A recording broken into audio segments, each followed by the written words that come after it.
Okay, today we are talking about push-up and the biomechanics of how push-up works and when it breaks down and people get injured.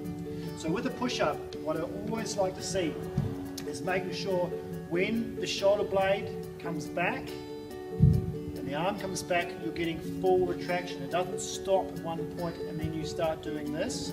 You've actually got to come back with the shoulder blade and retract, making sure it doesn't elevate, making sure it stays level.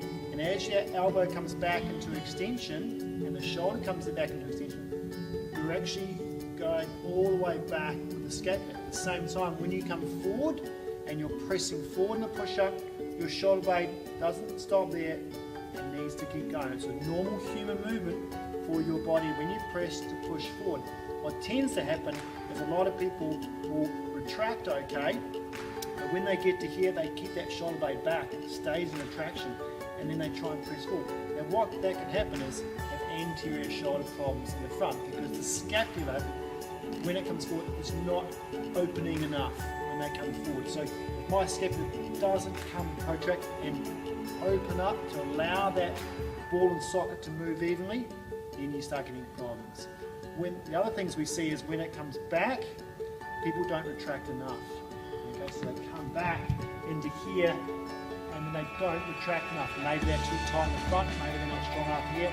And when they come back into here, then they start shearing forward the shoulder joint. So let's see that on someone who can do that. So if I go grab that from Aaron, if you jump down for me, we're going to show Aaron here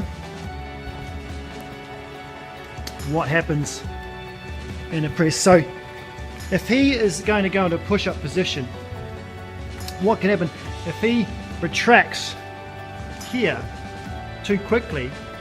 Again, that's the same problem. So we want to make sure he's protracted at the start, and then when he comes down, he's nice and even when he bends and comes down to retraction. He needs to be in full retraction there, so he's fully retracted. And then when he presses up, he's got to make sure he actually protracts all the way through, so he ends up in a protracted position, making sure he's not rounded through here, he's nice and flat. And then again when he comes down, the other thing I want to see is making sure his hands are not too wide. So if you go wide for me, Aaron, if he goes too wide, like really wide, a lot of people try and do this to try and get more out of their pecs in the push-up. This puts a lot of stress load through the joints. If you drop down for me, you'll find that he's struggling a little bit when he's out here. He's got far too much shear load through the joint. And that's just going to run to load problems through that. You see him shaking there, coming back up. So if he comes in so his arms are just a little bit wide on his shoulders, he's got a better ability to externally rotate you from the palm, externally rotating his shoulders here, which gains him a stable shoulder. So when he comes down, you go from that position, he retracts, he's got a way better power press through there. If he's forcing his shoulder joints to go into a little bit of external rotation.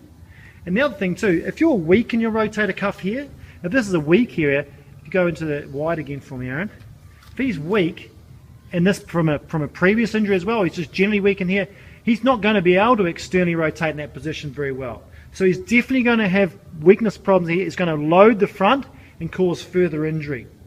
All right, so making sure that those shoulders are externally rotated, making sure that you're getting enough protraction and enough retraction throughout the movement and you're doing it at the right time.